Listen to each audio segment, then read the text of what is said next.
Thank you all so much for joining the IUBMB Trainee Initiative's event today. We're still working out some technical difficulties with the chat, but hopefully we'll get that fixed soon. In the meantime, just a reminder to put all of your questions in the Q&A box, and know that you can ask questions anonymously, and you can also upvote the questions of others to increase the likelihood that they will be asked. We are really excited to present to you Advancing Access, an open conversation about open access publishing and preprints in the biomolecular sciences. We are honored to have Dr. Randy Sheckman and Dr. Richard Sever here with us today. You will hear about open access and preprints. What are they? How do they work in the biomolecular sciences? And why are they growing? We are especially excited to be hosting this webinar today as we are celebrating International Open Access Week. And this event really serves the IUBMB Trainee Initiative's goal of increasing accessibility and opportunities for trainees around the world. Please place all questions in the Q&A box. And again, just a reminder that you can ask questions anonymously and upvote the questions of others.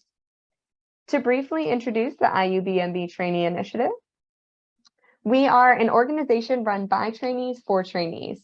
Our goal is to provide opportunities for educational, technical, and professional development for trainees across biology and biochemistry. We encourage you to follow our initiative on both Twitter and Instagram, and also visit our website to join our mailing list. That way you can stay up to date on all of our resources, events, and opportunities. Our leadership committee is made up from trainees around the world, and today's event is being hosted by the PABMB committee. So we have Bree Bible, who is our trainee ambassador and a postdoc at UCSF, Sunny Kong, who is a PhD student at UC Berkeley, and my name is Hannah Pletcher, and I'm a PhD student at Washington University in St. Louis.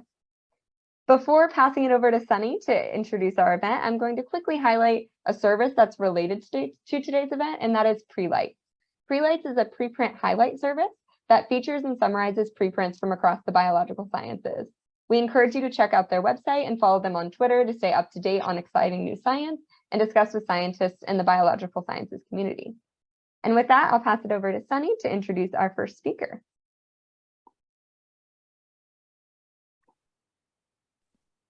Thanks, Hannah, and thanks to our speakers for being with us today. I'm super excited to introduce our first speaker, Professor Randy Sheckman. Professor Sheckman is a professor of molecular and cell biology here at University of California, Berkeley, and an investigator with the Howard Hughes Medical Institute. His lab investigates the mechanism of membrane protein traffic in the secretory pathway of eukaryotic cells. And across his many awards, I'll highlight the 2013 Nobel Prize in Physiology or Medicine, which he shared with James Rothman and Thomas Sudov. He founded and served for 8 years as the editor-in-chief of the open access journal eLife. And as an outspoken supporter of open access in science, we thought that he was the perfect person to introduce this topic to us today. And I can't wait for him to speak on this topic, so I'll welcome him to the virtual stage now.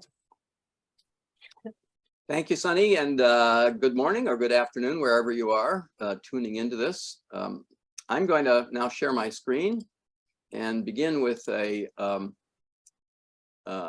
comment. Whoops, sorry, wrong one. About what I'm going to talk about in the next 20 or 25 minutes. I'm going to broaden the discussion of my presentation to the larger issue of where scientists, and for my reference, particularly life science, choose to publish their most important work, and some of the problems that I've seen over the years in doing so. Richard Sever will speak about his really terrific initiative, the bioRxiv, which I think has really changed the landscape quite dramatically and for the benefit of life science scholars around the world. So my interest in the subject of scientific publication began early in my career, obviously for my own interests, since I do publish, but also because of concerns about the way the community was evaluating science. I became the editor-in-chief of the Proceedings of the National Academy of Sciences in 2006. And I was quite alarmed at the trend over the years that I had seen in the best work not being published in that venue. That was the venue that I wanted to publish my best work in when I was a graduate student. But in the intervening years, the largely commercial influences, Nature and the Elsevier journals, had taken hold in a way that I felt was not particularly useful for scholarship. And so I'll get into some of these issues, which I then took as a personal matter when I was the editor for 5 years of the PNAS, and especially, as Sunny mentioned, when I became the founding editor of the life science journal, open access life science journal, eLife. So there are challenges, and the challenges remain, and they are pervasive, and I'm afraid in some cases they're simply getting worse. So part of the problem is the peer review system. Now, we all accept, and I think most people value, anonymous peer review of our work. When I submit a paper and I post it on the bioRxiv as soon as it's submitted to a journal, I, of course, would be happy to have it published as it is, but I appreciate that there are other points of view, and I value most often the constructive comments that I get from the referees, who are experts in my area and who may have a different perspective. But the problem is that the system doesn't always work, and I'm most concerned with the way that the system is operated by the so-called high-profile journals, and I'll refer to these as the most powerful ones: Cell, which is published by Elsevier; Nature by the Nature Publishing Group; and Science, which is published by the AAAS. Now, these journals, which are enormously influential, have as their fairly unique feature, manuscripts are handled by professional editors who work for these journals. Of course, the detailed review process is handled by active scientists whose opinions are solicited by the professional editors. Now, the professional editors are, sometimes I refer to them as anonymous editors, because they, unlike journals that are run by scientific societies, the professional editors at these powerful journals do not put their name on the paper. They don't have their name as a kind of a stamp of approval. They're hidden behind the scenes.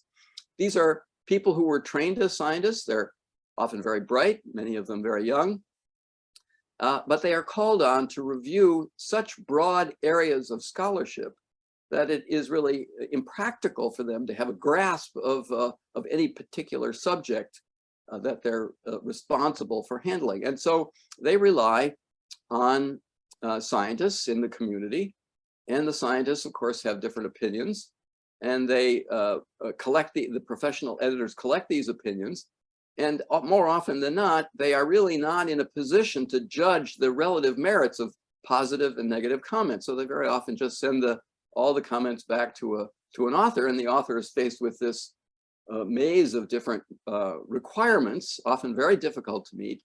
And so these papers languish very often for a year or more, with a back and forth between the professional editor and the author. And then in the end, if it's published, it's great. It's a trial by jury.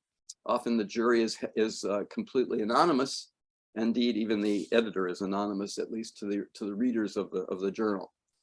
Well, many scientists have commented on this over the years, and most of us complain about this, but end up feeling that we're trapped in this system.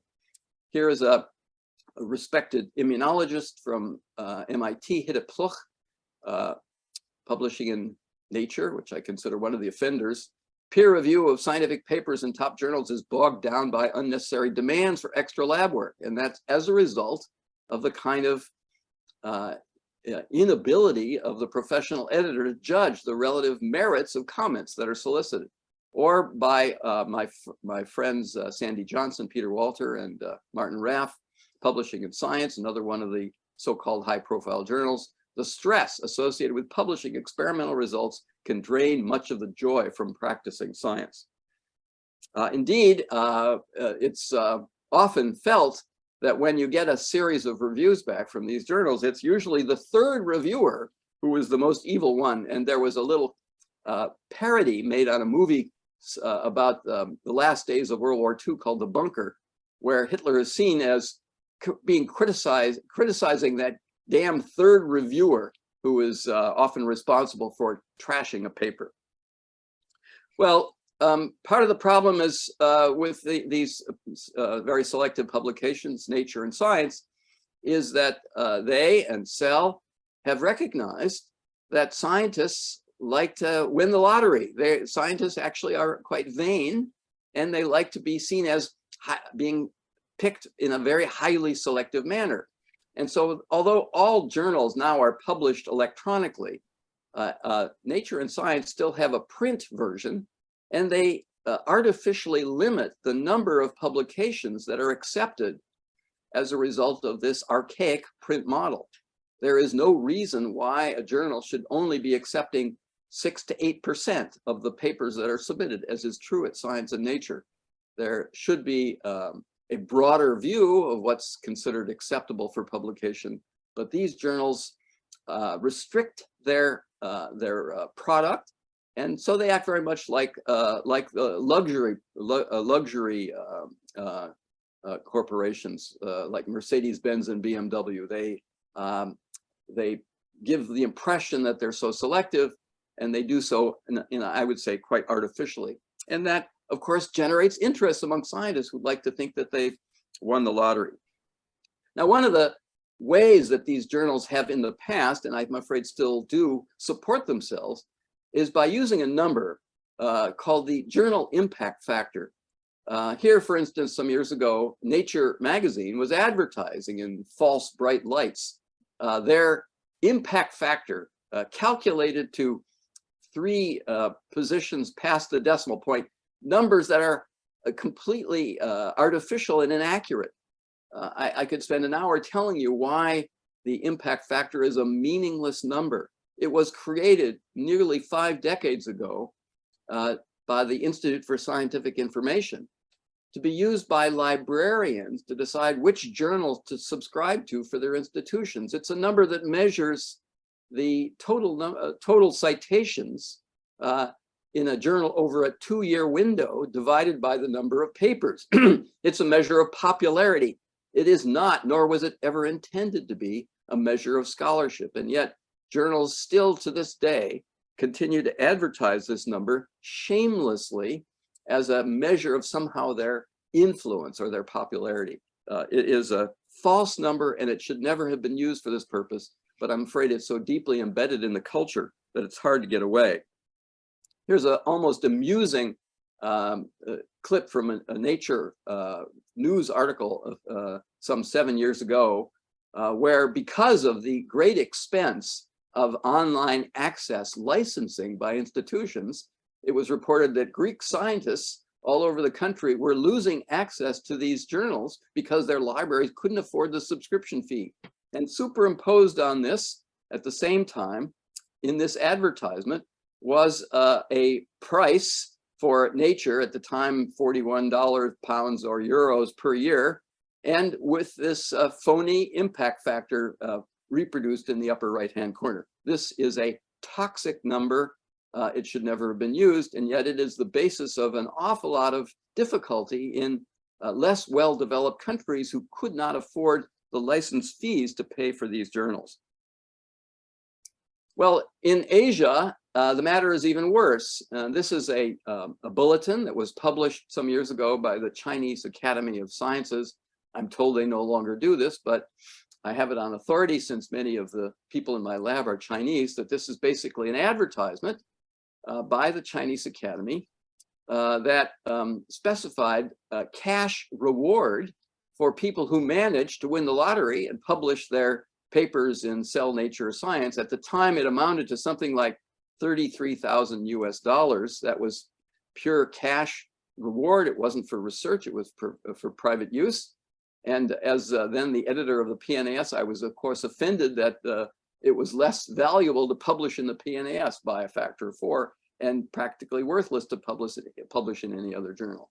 Now, this is such a distortion of the meaning of scholarship, that people would be somehow given a cash reward for winning the lottery and publishing their paper in Cell, Nature, and Science was a complete distortion.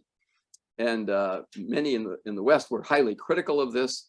And of course, they stopped advertising this, but I'm sure this continues not only in Asia, but around the world. This kind of reward system that favors people publishing in highly selective journals, frankly, irrespective of the substance of the publication. Indeed, when people are reviewed for promotion or for jobs or for fellowships, very often a committee of peers will sit around the table and say, wow, look at he or she has published 3 Nature papers. He must be special, without even bothering to look at the paper. Very often these papers, of course, are wrong.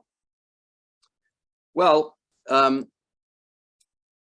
finally, the then editor-in-chief of the Nature system decided that the impact factor should no longer be advertised, at least overtly.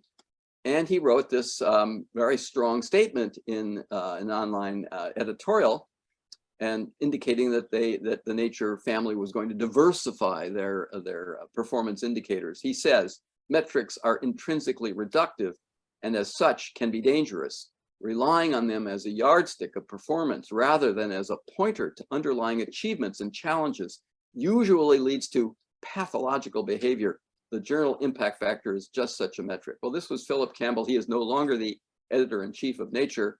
And though they are not advertising this number, I believe quite with some certainty that the various editors of the Nature journals are in a way measured and evaluated in performance by whether they attract papers that generate a lot of citations, which is really an unrealistic measure of the impact of work. Well, in jest, given my various public rants about this, I found this tweet some years ago where one imagined this wag imagined that Donald Trump, having lost the presidency, would become the NIH director, God forbid. Huge news, we won negotiations with Macmillan, which was then the owner of Nature, all Nature journals to be rebranded Trump, all will be with an impact factor of greater than 50. Suck it, Sheckman. So fortunately, Donald Trump did not become the director of the NIH, and the impact factor has disappeared a little into the background. Now, in an effort to combat the pernicious influence of this impact factor measurement, a group of journal editors and I joined forces in San Francisco some years ago to create a document that's now online and exists as an initiative called San Francisco DORA, Declaration of Research Assessment, where, among other things, we recommended that people at all levels of the publishing ecosystem move away from the use of this false measure and assess outputs on their own metrics. You know, it used to be that people would read the papers to evaluate the scholarship, and there are other tools and approaches that might be used, although I think reducing any measure of scholarship to a simple number will not be accurate. There were at the time thousands of signatories to this document, many more today. But unfortunately, people who have signed this don't necessarily abide by it. And there are journals that have signed this who still advertise the journal impact factor. Now, we in the University of California, I feel, have been in the vanguard in fighting control by these commercial influences. And it came to a head several years ago with the university canceling its contract to all the publications with Elsevier because they had demanded that for their $11 million annual licensing fee for the thousands of Elsevier journals, that the scholars in the University of California system be allowed to publish their papers in these journals in an open access format. And you probably know about open access. You'll hear more about it. Open access is a means of publishing work where anyone would have access to the publication, irrespective of their location, not necessarily linked to an institution such as a university, but interested people on the outside could see the publications. And of course, in order to pay for the cost, there are legitimate costs associated with the publication. The authors are expected to pay the fees, but the university, in this case, the UC system, was willing to subsidize those fees and to defray some of the expense associated with the expense of publishing in Elsevier. Elsevier is a particularly bad actor. I call them the pirate of publishers, because their profit margin is extreme. Although they don't make as much money in absolute terms as the largest corporation, their profit margin is much higher than any other corporation in the world. And of course, why wouldn't it be? They ask scholars to pay for the privilege of publishing their paper. They ask scholars to pay for the privilege of reading their own papers. And then in the meantime, they use the free labor of the academic community to do the reviewing for them. So their fees are excessive. And in my travels around the world, I've found that less well-developed countries are often paying an enormous fee for access, greater than the fee that the University of California was paying. So fortunately, this contract was settled, and now UC scholars have the opportunity to have all of their work published in Elsevier journals in an open access format. But I'll tell you later on that the scholars will be paying the price for that freedom of open access. Now, in part because of the influence of these commercial forces and the excessive use of a false metric impact factor, I had just finished my first 5-year term as the editor-in-chief of the PNAS, and I was asked by my colleague, Robert Tijan, who was then the president of the Howard Hughes Medical Institute, to consider starting a new journal with significant backing, financial and otherwise, from the Howard Hughes Medical Institute, from the Wellcome Trust in Britain, the largest funder of biomedical science in the United Kingdom, and the Max Planck Society, a very prominent public funding organization that funds scientists in Germany. These three organizations came together and decided that they wanted to create a very highly impactful, high-profile journal of the life sciences, but which would, unlike Cell Nature and Science, would employ active scientists to make all of the editorial decisions without relying on professional editors other than as in the supporting role. So we launched, we created a new model of reviewing where the editor and the reviewers who are asked to read a paper do so independently and then compare notes. They confer with each other in an online kind of back and forth chat to render an opinion about the paper, which is then accepted or not, or asked for further revision. Since the editor is asked to actually review the paper and participate in the discussion, he or she is then in a position, unlike I would say a professional editor, in a position to make a unilateral judgment when a revised paper comes back, and that paper is then accepted or not. Usually it is after a suitable period of revision. So this journal has taken off. It's grown over many years under the leadership of Michael Eisen, the new editor. There are new initiatives he is undertaking to change the journal in the way that it's published, relying very heavily on Richard Seaver's bioarchive and Cold Spring Harbor Press. And I'm sure Richard will talk about that later. And we can probably come to that in a Q&A discussion. Now, another organization of which I'm a member, which has had an enormous impact, was a largely European initiative called Coalition S. It came together with a group of scholars representing public and private institutions throughout Europe and the UK, with a mandate, with a mission to try to encourage in various ways all publishers to adopt an open access model. There have been years of negotiation.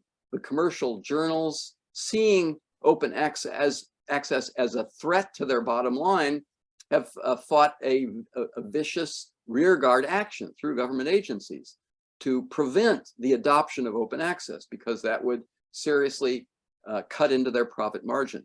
But one by one, private organizations such as the Wellcome Trust, and I'm proud to say the Howard Hughes Medical Institute, of which I'm an investigator, have adopted the position of Coalition S and require that all the publications of their scholars be published in open access format, preferably in journals that are fully open access.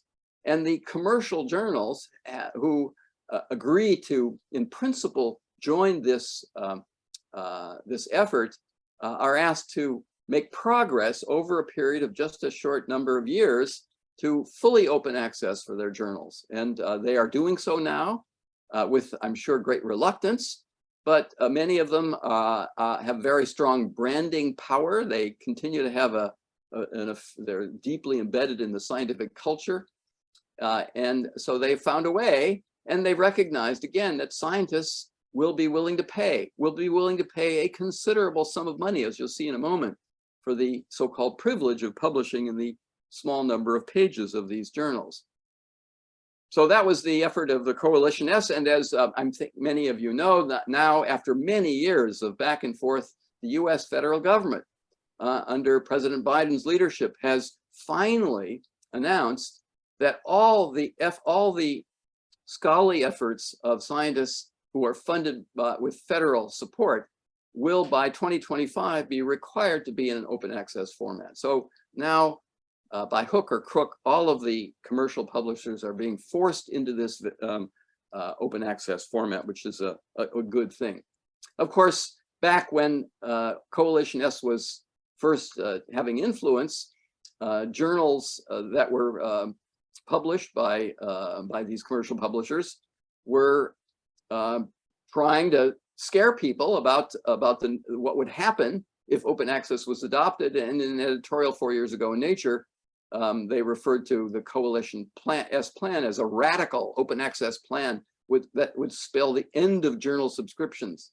The American Chemical Society, which is not a for-profit organization, but which nevertheless generates enormous revenues from its successful journals, reacted even more extremely. They said that if the United States adopted an open access policy for all federally funded work, that would spell the end of American dominance in chemical science, which is, of course, an absurd statement. Now they are being forced to face the facts that open access will take shape. Now, finally, given the new reality of open access, of course, the journals have figured out that people will pay. They will find a way to pay often excessive fees for the publication of their work. Unfortunately, I believe that scientists would even pay out of pocket for the so-called privilege of paying in these highly selective journals. And a part of the evidence for that can be seen in the small print when one has a paper accepted in Nature. It takes some time before you realize the fees that you're going to pay. And here in small print, if you look deep into the web of the Nature journals, you'll find that essentially all of their journals that have Nature in the name, essentially all of them, not all of them, but essentially all of them, including the most selective one, Nature at the top, charge $11,390 for the privilege of having your paper published in an open access format. This is true even of journals that are of little impact, Nature Methods, Nature Plants, Nature Nothing. It's just shocking that they think they can get away with it, but unfortunately, I believe they can, and people will pay and find a way, and Nature and Elsevier will continue to make enormous, I think, excessive profits that really simply cannot be justified. So I'm going to stop now and open the floor for questions. I've said I made some strong statements. They are views that I've held for a long time, and I would welcome comments or questions from the audience and challenges to the assertions that I've made. Thank you for your attention.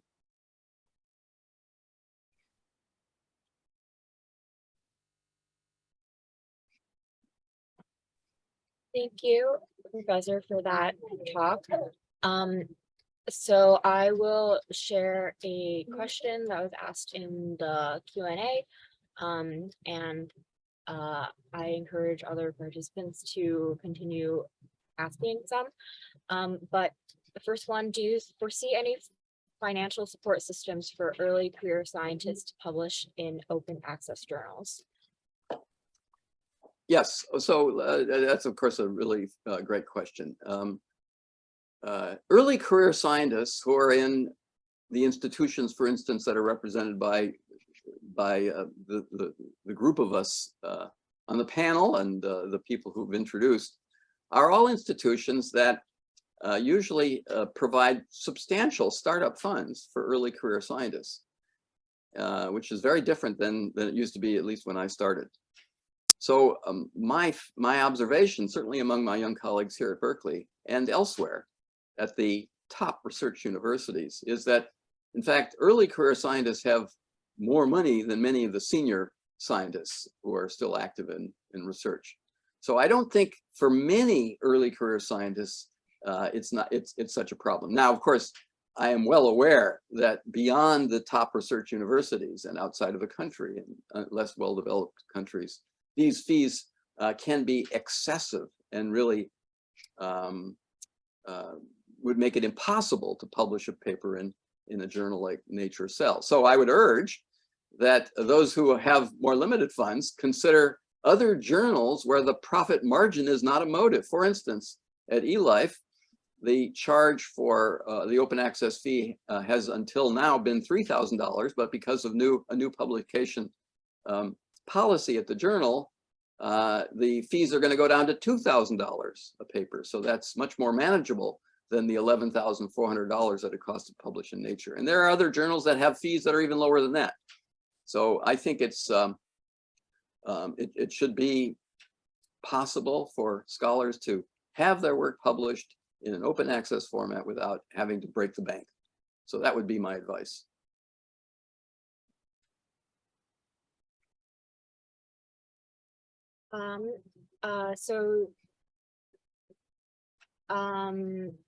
We got this question earlier on, but did you want to share some of your thoughts on how eLife has evolved as a journal since you've been editor, and if you have any thoughts on the recent changes in decisions?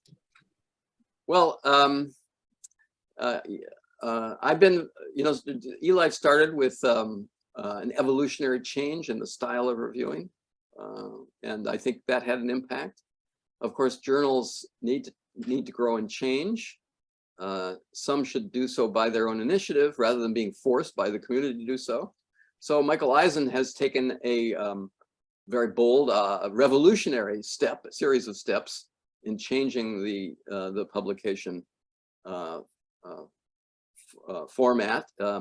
He, first of all, and I think this is a great thing, joined forces with Richard and the bioRxiv to insist that all papers had to be posted on the bioRxiv as soon as they were submitted for review. And then he has evolved a system along with the bioRxiv to do the reviewing in concert with the preprint that's published or that's posted on the bioRxiv.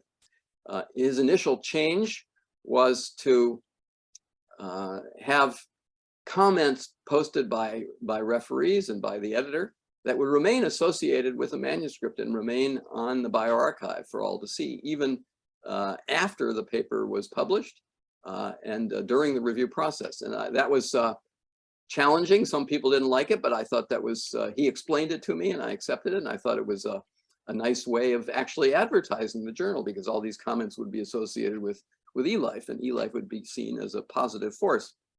Now, the new change is another matter. For those of you who don't know, this change, which was adopted by the eLife leadership with encouragement from Howard Hughes and the Wellcome Trust, is to do away with an editorial decision of to accept or to reject a paper. So a paper is submitted to eLife, it's posted on the bioRxiv. The editors, the senior editor, in consultation with other members of the board, evaluate whether the paper is appropriate for eLife, whether it's a significant new observation with reasonable support.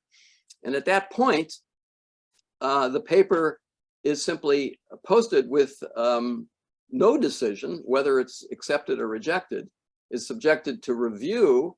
The reviews are posted, and then the editor puts some imprint on the paper, one of, I think, 4 or 5 categories of whether the paper is considered really important or merely a technical advance. There's no decision to accept or reject a paper. And I think, quite honestly, this is going to be very difficult to accept by many people. And there's been a lot of buzz on on Twitter about this back and forth. And many people, and I'm afraid I agree with this, feel that this will reduce the influence of our review method at eLife, because some referees won't want to be bothered to review a paper where their comments will have no impact on whether the paper is accepted or not. And worst of all, I'm afraid that some authors who have really important work will feel that that work is going to be diminished in influence if it is published in a way by eLife. So I'm actually quite concerned about this, and I think this is a subject that we want to discuss further. And I think the eLife editorial board also is very concerned about this. Thank you. So we have a couple other questions, but a lot of them are about impact factor, like you addressed. If it's a bad indicator of quality, do you think that we as scientists will come up with a better metric, or is it just like not necessary or impossible? Well, you know, I think reducing scholarship to a mere number is really that will never be, there'll never be a good number. The impact factor is particularly bad for lots of reasons. I mean, it's really stupid. And I don't even want to waste time talking about it. I mean, one small element about the impact factor, which is particularly ridiculous, is that it's computed over a 2-year window, which means that once a paper is published, the citations that are generated in the next 2 years are what influences the number for the journal. So that, of course, reinforces the attitude among the editors who are basically in the business of selling magazines, the professional editors. It influences their decision about whether a paper should be considered for publication or published. Is it going to generate a lot of interest? Is it going to generate a lot of citations? And are those citations going to come quickly, not over a long period of time? There's so many revolutionary publications that take years before they're appreciated. And let me just give you one example. I'm sorry to keep this going, but I'm quite exercised about this. The key discovery that led to the development of mRNA vaccines that we've all enjoyed, a discovery made by Caitlin Carrico, who was not able to get a regular academic position, did so in the laboratory, in someone else's laboratory. The key discovery that allowed mRNA vaccines to be a viable option was submitted to Cell and to Nature and to Science, and of course was rejected because it wasn't seen as important as it turns out to be. It was published in a journal called the Journal of Immunity, published by a scientific society in 2005. Now, I guarantee you, if you look back, that the citations to that paper in the intervening dozen years or so were very limited. But it wasn't then until the pandemic that it was appreciated how revolutionary and important that discovery was. And now Caitlin Carrico spends all her time traveling around the world collecting major biomedical prizes. It was a revolutionary discovery that took time for people to appreciate. And so that's why impact factor is such a meaningless number. It doesn't measure the deep and enduring value of revolutionary discoveries. So I don't think any number is going to be adequate. I think a narrative, we should each have a narrative about our discoveries and put them in context. But a number, to me, is an inadequate measure of the real impact of scholarship. Thank you. So I think we'll have one more question before we move on. This question I thought was pretty interesting. Is there a way for federal agencies to mandate how they can avoid their grantees to publish in for-profit journals, since this is in the taxpayers' money?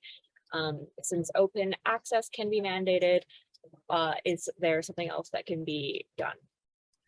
Well, I don't think so. I don't see, I frankly don't think that should be the business of the federal government. Maybe some legislation would be attempted, but no, I think, you know, I'm a capitalist. I believe in free enterprise. I just don't like the publishing model that these commercial publishers use. And I think there are alternatives that people should adopt. I think people should vote with their pocketbook and not pay these exorbitant fees that are being charged by Nature Cell, and if they do, well, that's money out of their pocket.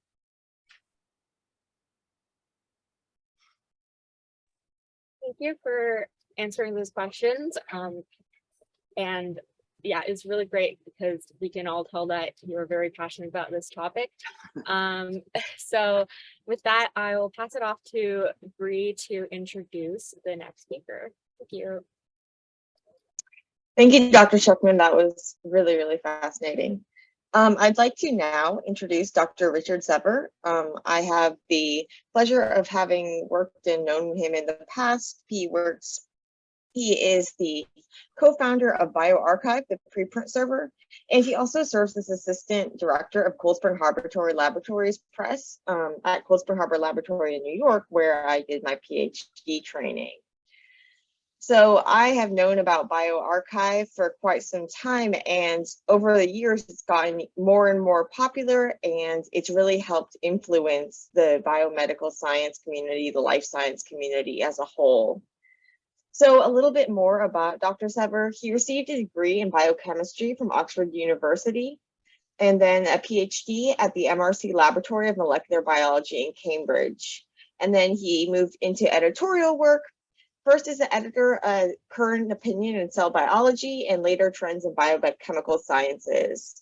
He then served as executive editor of Journal of Cell Science before moving to Cold Spring Harbor Laboratory in 2008. And fun fact, the two of us actually got PhDs at the same time. Well, this was his second. It was an honor, or at least second, an honorary PhD from Cold Spring Harbor Laboratory in the same ceremony where I was getting my PhD. So that was fun. So in addition to being the co-founder of BioArchive, he also serves as the editor of the Cold Spring Harbor Perspectives and Cold Spring Harbor Protocols journals, and launched the precision medicine journal, Cold Spring Harbor Molecular Case Studies. And with that, I would like to welcome Dr. Sever, and thank you so much for taking the time to talk with us. I'm very much looking forward to your talk. Thanks very much. Let me share my screen. It must be embarrassing for you to have somebody of my age in your graduating class. So I guess everyone can see my screen now. So I guess I should start by saying, given Randy's talk, that I'm not from a commercial publisher. I'm from Cold Spring Harbor Lab, which I'm glad to say. For those of you who don't know, for some of the trainees may be unaware, Cold Spring Harbor Lab is a research institute in New York with a long history in research in molecular biology, cancer, neuroscience, and genetics, and plant biology. But we've also got an equally long history in scientific communication. As Bree said, you know, we have a teaching program here, but we've also got a conference program. So thousands of scientists come through Cold Spring Harbor every year. We have a campus in China as well. And we also are involved in the wider dissemination of scientific findings in the form of books, journals, and most recently, preprint servers. So to kind of get to the point, we're very familiar with this process, and this is something that, you know, Randy brought up in his talk, which is traditional publication.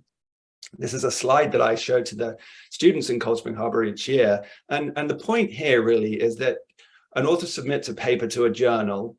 It's then assessed by an editor. A lot of the time, the paper is rejected. They have to start again. If it manages to get past the editor, it's refereed by a number of people. At that stage, the editor may make a reject decision. They have to start again. If they're lucky, the most likely outcome at this point is that the editor, based on the referee's reports, asks for revision of the paper. So they need to write a new version and go through that process again. And this takes months to years, and before anybody can read the paper. So the question is, in the age of the web, should we do it like this? And I think we've always thought that the answer is no. Actually, what you should do is, once you've written the paper, immediately share it on a preprint server so that people can read it. In particular, experts who already understand the work can build on the work immediately. And you know, then the traditional publication process can proceed afterwards, or in some cases with a small number of manuscripts, maybe not at all. So there is a precedent for sharing work before peer review. The physicists have been doing it since 1991.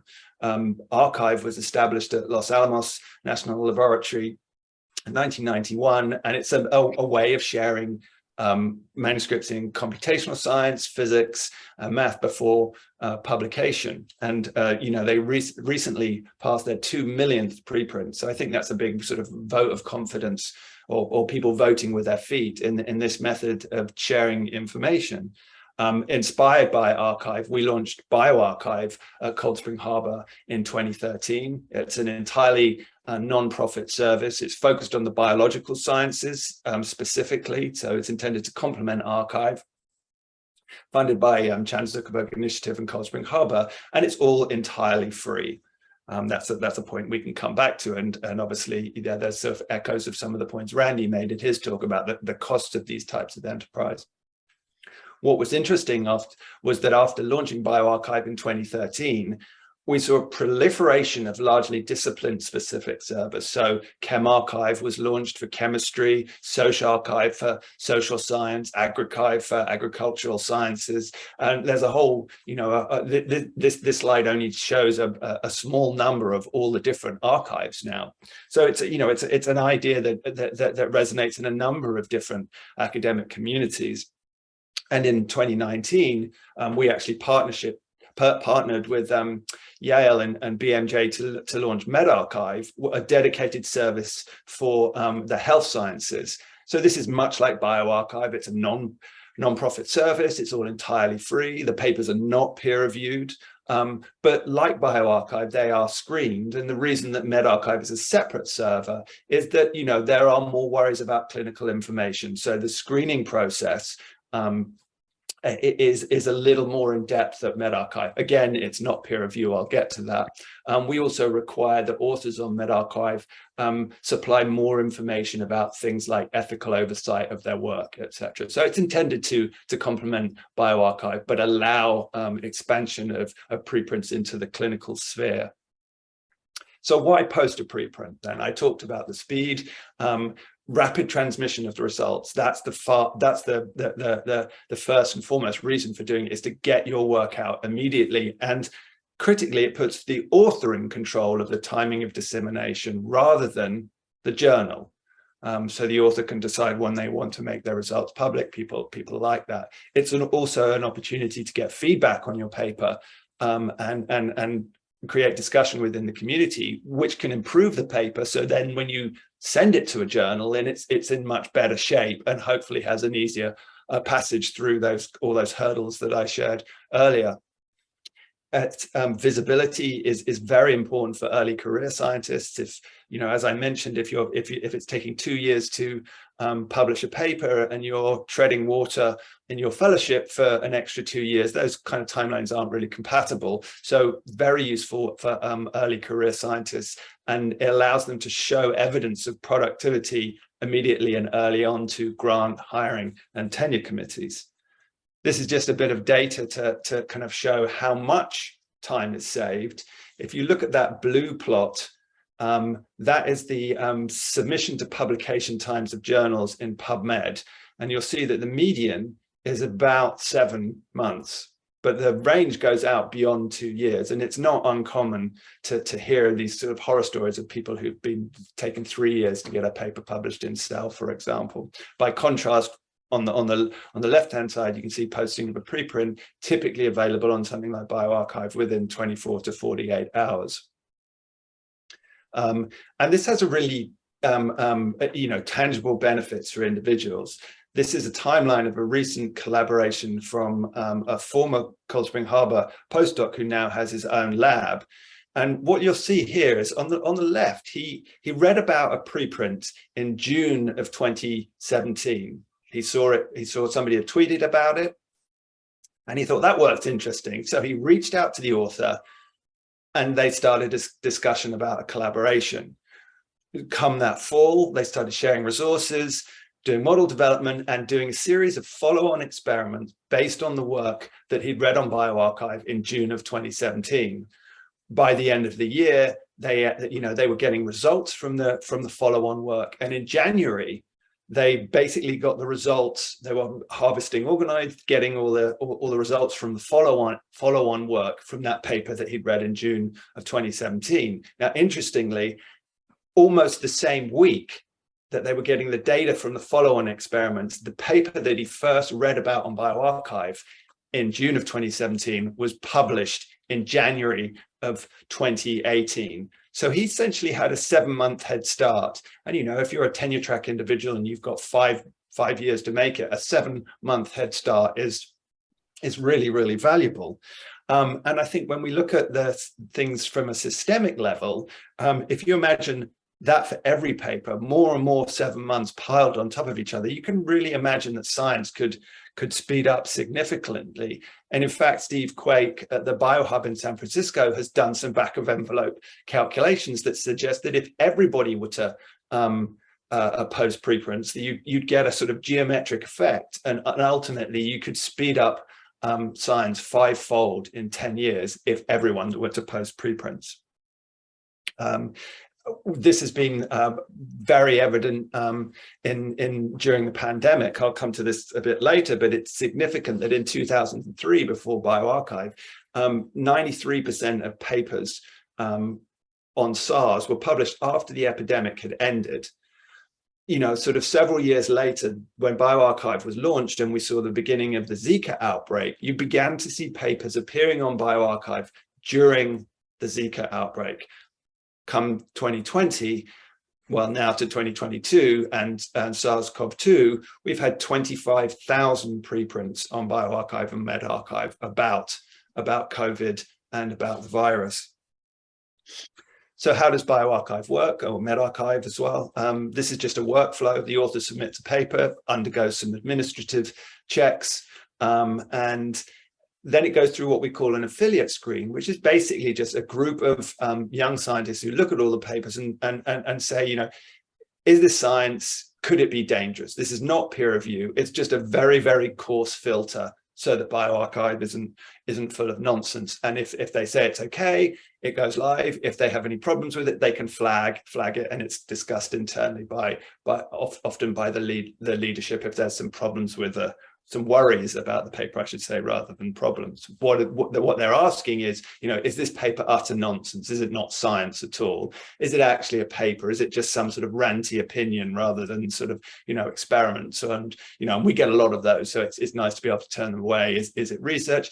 Is it plagiarized? We check for plagiarism. And critically, and this is important when it comes to medRxiv, is it dangerous? Is there something, you know, if this paper were wrong, would it be dangerous to disseminate? And so that, you know, you worry about papers that challenge vaccine efficacy, that type of thing. So there's a small number of papers which we deem distributed better after peer review rather than posting on bioRxiv. But the vast majority of papers pass through the screen, appear online. And this is just an example. You can see in many respects, it looks like a journal. There's the type of article, it gets a DOI so it can be cited.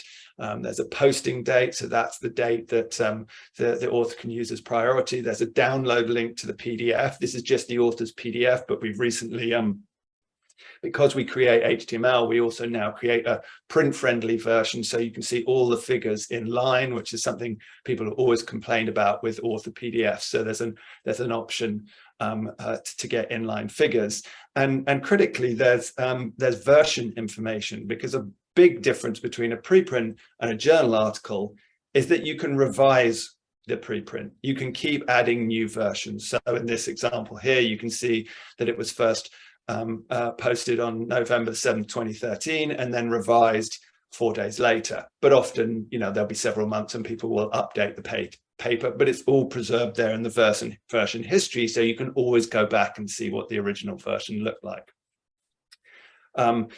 If you want to decide whether or not to read the revised version of a paper, there's an opportunity for authors to create a revision summary. So they say what's new about the paper, so that you can decide, if you've read the first version, whether you want to read the new one. We also have metrics. so that you can look at how often the paper has been downloaded, tweeted, blogged about, which are to give a general measure of interest in the work. I feel similarly to Randy about attaching metrics and numbers to papers. So I don't want to sort of make any bold claims as to the utility of these, but I think people like authors seem to like them, and they may have some value in filtering or not. And then finally, most papers end up published in journals. So when they do, we create a prominent link on the paper that sends you to the journal version of the paper. In this case, it was a Nature paper. So how are we doing? We've now got about 210,000 preprints across bioRxiv and medRxiv. We're getting about 4,000 submissions a month. A very, very constant figure, almost since the launch of bioRxiv in 2013, is about 30% of papers are revised by the authors. So most of them, there's one version, but 30% have 2 or more versions. The site regularly gets around 10 million views per month. And an interesting number is that about 70%, a little bit more, of papers subsequently go on to be published in journals. This is consistent across bioRxiv, medRxiv, and indeed archive. And I think it really shows one of the concerns with preprints was always that, you'd get a lot of rubbish on the server. You wouldn't get the types of papers that were going to go into journals. And I think the 70% figure shows that actually most of the time you do. That 70% number is after 2 years. Because obviously it takes time to get into journals. So the true figure after a bit longer is probably a little bit higher. Since the launch of bioRxiv, we've seen a lot more people reading, posting, and citing preprints. Many journals used to have a problem with preprints. They used to consider it prior publication. That's very much not the case now. In basic science, it's very hard to find a journal that won't allow you to post a preprint. Funders are allowing citing preprints in grants. NIH allow you to put it on your biosketch. So that's back to the providing evidence of productivity. And very encouragingly, now a lot of search committees are encouraging applicants for jobs to put preprints in their job applications. And the reason for this is that is your most recent work. And if you're a kind of early career researcher, you don't have a long history of publications to be judged on, and you may have almost none as a group leader. So having preprints in your package is a good idea. Just to mention the pandemic again, I think this was really where some of the importance of disseminating work as preprints became very, very evident. As I said, we've had 25,000 COVID-19 papers, and these started with the early epidemiological observations coming out of China, then Italy, then the US and the rest of the world. The structural biology that showed what the spike protein looked like, and then sort of mercifully the arrival of things like the UK recovery trial showing that dexamethasone was an effective treatment for severe COVID and hydroxychloroquine wasn't. On the sort of cell biological side, you've had from around the corner across the bay from Randy, UCSF's exploration of the cell biology post viral infection that has given lots of targets for new drugs. And in fact, I was talking to a researcher the other day who's developing a new anti-COVID drug that's in phase 3 trials. And he was saying that, there's no way they could possibly be where they are today without the dissemination of the early research on SARS-CoV-2 through bioRxiv and medRxiv. Later on in the pandemic, we saw the emergence of the different viral variants appearing. A paper would come out on medRxiv on a new variant in New York or Britain, and there would be a New York Times article on it the same day. And then ultimately papers showing the success of the vaccines, which has been absolutely fabulous. So that's kind of how preprints work. But one of the other things that we want preprints to do is to encourage evolution of the ecosystem, act as a hub, kind of like a utility for dissemination of the work that allow other things to happen afterwards. That may be discovery of the paper through things like Google Scholar. It may be kind of putting the papers through to journals and new types a site for evaluating science, and sort of commentary discussion on, be it on Twitter, comment section, blogs, etc., and providing a venue for reproducibility studies, confirmatory and contradictory results, which often journals are not particularly interested in. And so we have a venue for that in bioRxiv. So as I mentioned, the most obvious thing that you might do after posting a preprint is submit to a journal. So we have technology that we call B2J and J2B. So that's bioRxiv to journal, journal to bioRxiv, which allows an author to rapidly send the paper from bioRxiv to one of more than 300 journals, of which eLife is one, just at the click of a button. So they don't have to go to the website and reload up all the files, etc. Another group of an overlapping group of journals, again, including eLife, will post the paper immediately on bioRxiv when you submit. So they basically say, now you've submitted, would you like to make your findings immediately available as a preprint? Click here, yes. And in eLife's case, that's mandatory. And authors seem to really like that, because it does save them a huge amount of time on some of these kind of rather tortuous submission systems. The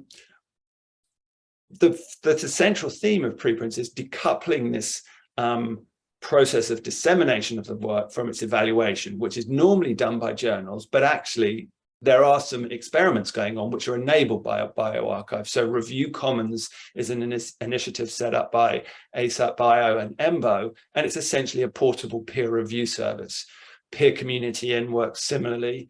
And then there are initiatives like Prelights that was mentioned earlier, and Pre-Review, that are sort of highlighting services or journal club type services, and all of these are enabled by the fact that the work is already on bioRxiv, as of course is sort of eLife's new initiatives.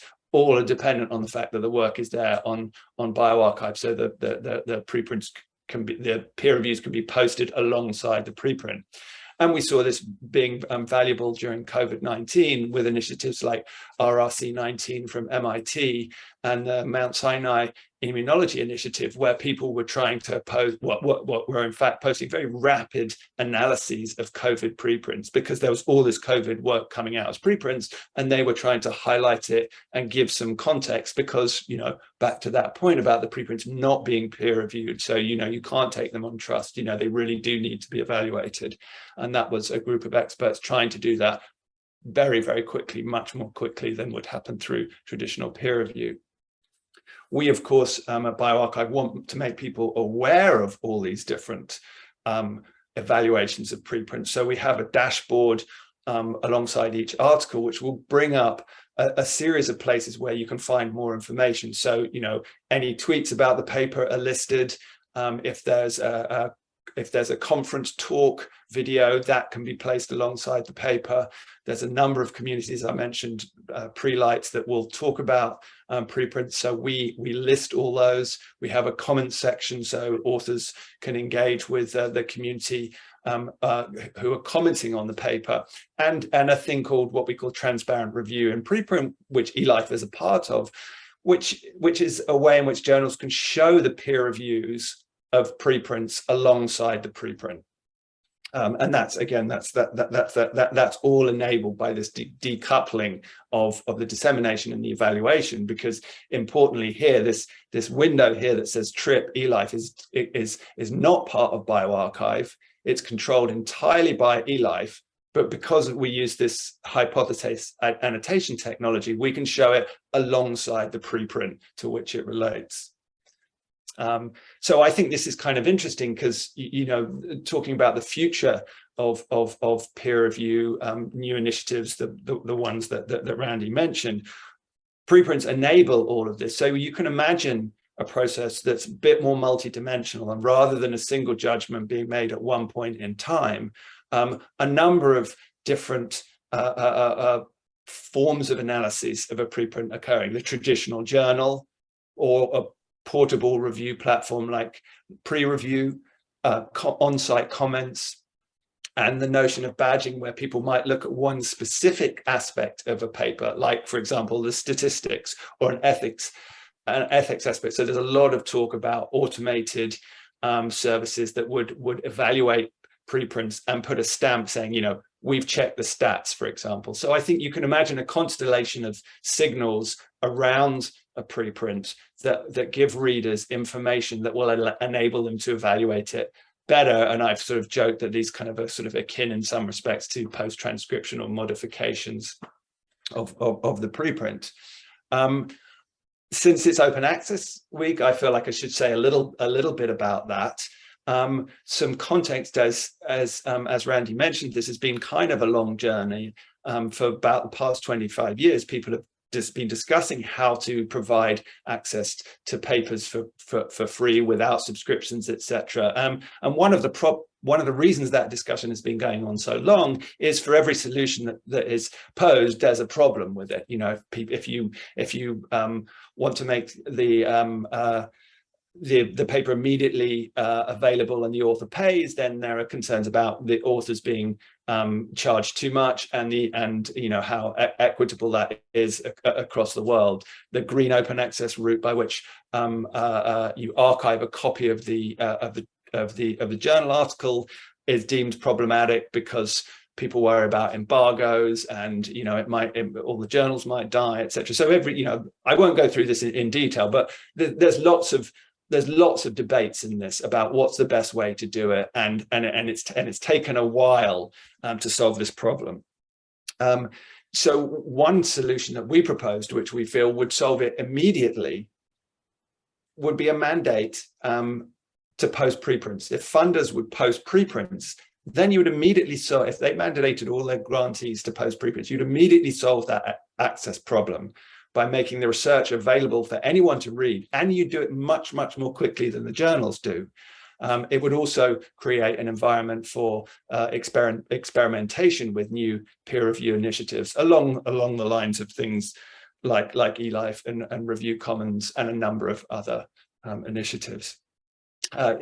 We call this Plan U. It's easy, it's entirely compatible with all the other open access proposals, and it's forward compatible with new publishing models. So this, you know, this new initiative from eLife would be entirely unaffected by Plan U. It's very, very achievable.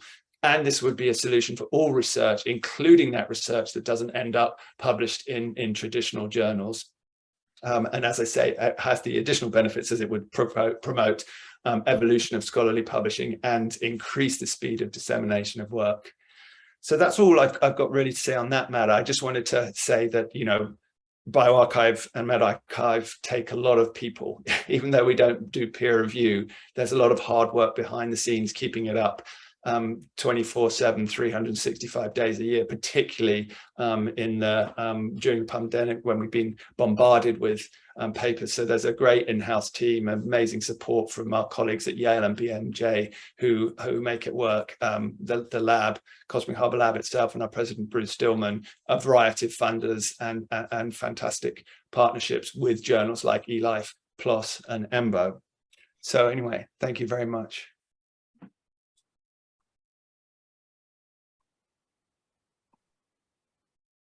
Thank you so much, Dr. Sever. That was a very great talk. And we have a couple of questions, but I want to start out with just asking a question of what's next for bioRxiv? Are there features that you are looking to add? Are there things like that? Like, what is your future vision? I don't know. I think the vision, there's two that I often say this. I think there's a really boring vision, and then there's an exciting vision. The boring vision is more of the same. I think I think the most important thing for us is to make this a routine part of the behavior of a scientist. I think, you know, if you work in genomics, we're probably quite close to that. You know, if you talk to people who work in genomics, they say, well, of course, you write your paper and you put it on bioRxiv. You know, as Randy said, when he writes a paper, they immediately put it on bioRxiv, and then they make a decision about what they're going to do next, which is absolutely fantastic. But we need to bear in mind that there's a lot of people who don't do that. So I think that, you know, there's that boring bit. We just need to make more people do this. I think the more exciting bit is thinking about, you know, this issue of what should peer review look like.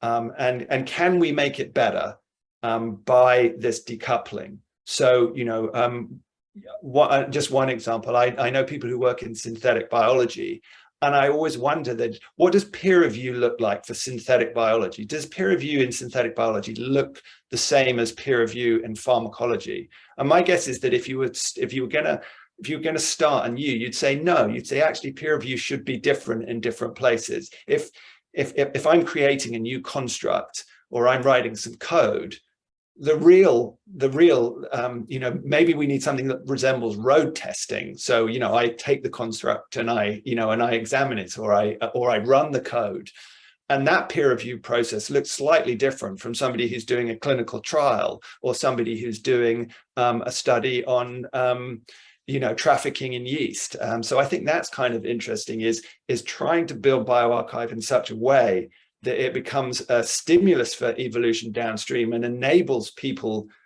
to do exciting experiments in evaluation of science. And they don't have to worry about the paper, because the paper's on, we've taken care of all that. So I think that's the that's my sort of, that's what excites me about the future more than anything.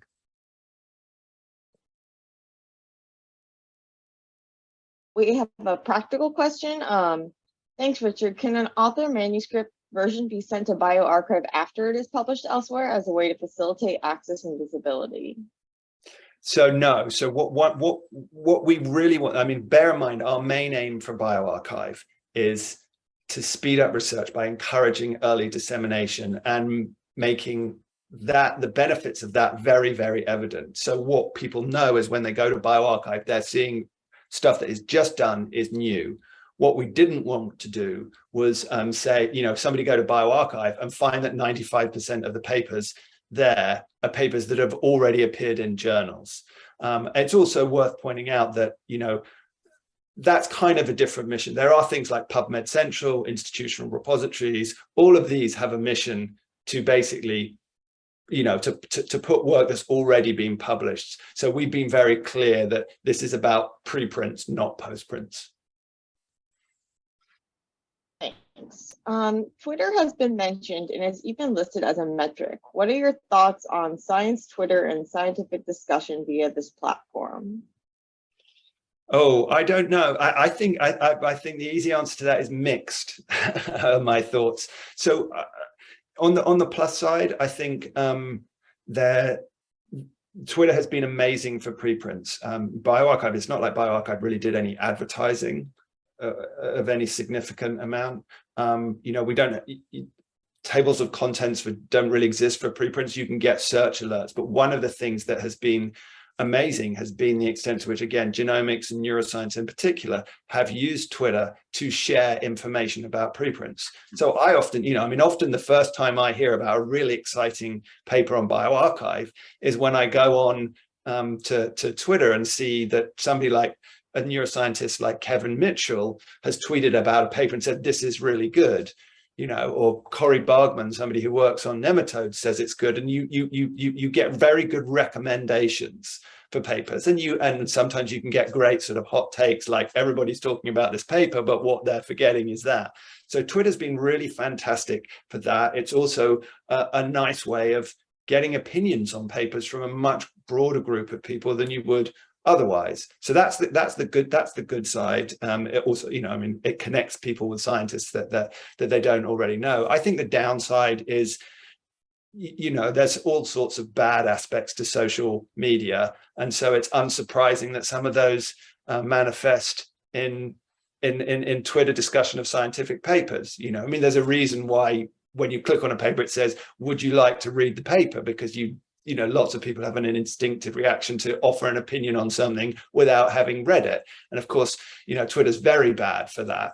And every now and then there are unfortunate things like pile-ons on debates when in controversial issues. I think, to be really brutally honest, I think there's some areas of COVID discussions where people just don't want to talk about it because they feel that, offering an opinion will just open them up to, anti-vax trolls and that type of thing. But, I think the good thing is that most people don't work on those subjects.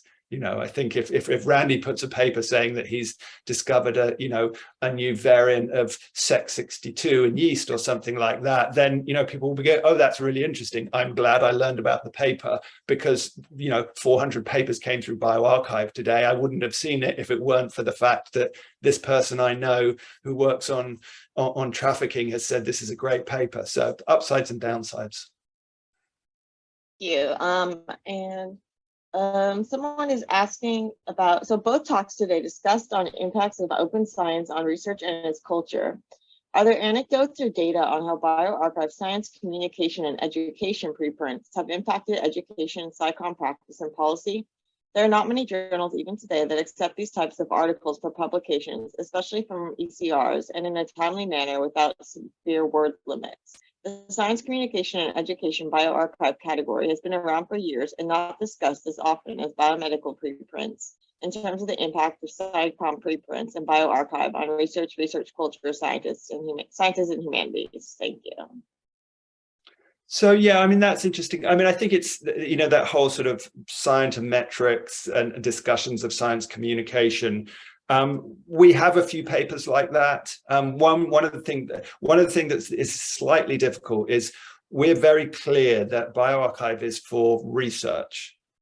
So if there are research papers on education, if somebody has done some experiments, if people are analyzing, citation networks, that's all appropriate for bioRxiv. What we don't have on bioRxiv is opinion articles. And I think that's where it's slightly difficult with scientific communication and education, is that people occasionally will send us things and it's basically sort of like an op-ed or a commentary or something like that. And we say that's not what bioRxiv is for. We understand the value of those things. The problem for us is that if we start taking papers like that in one area, then suddenly bioRxiv will be swamped by everybody who's got an opinion on vaccine efficacy or something like that. So I think that's part of the challenge, is when you get to areas where more of the output is comment and debate as opposed to actual research. So you do see papers in those areas on bioRxiv, but it's important to understand that they're research investigations, not commentary.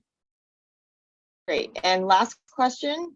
One of your main contributions to bioRxiv is to accelerate access to science. What do you have to say to those who think we actually need to slow science? There's a lot of noise. It's really challenging to catch up with literature, etc.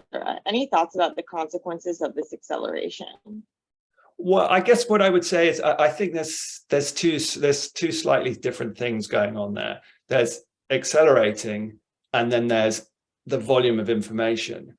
Now, and I kind of feel like if you don't have preprints, you're just punting it further down the road. I mean, that's the point about 70% of papers appearing on bioRxiv. Most of the, most of this stuff comes out anyway, so you're just postponing the inevitable. I mean, I have a sort of anecdote here. My father is a physician, and when we launched medRxiv, I explained to him of what we were going to do at medRxiv, and he kind of like said, well, I think this bioRxiv thing that you did was a good idea. I'm not sure about medicine. I'm worried about this. I'm worried about the kind of bad information that might come out in medRxiv.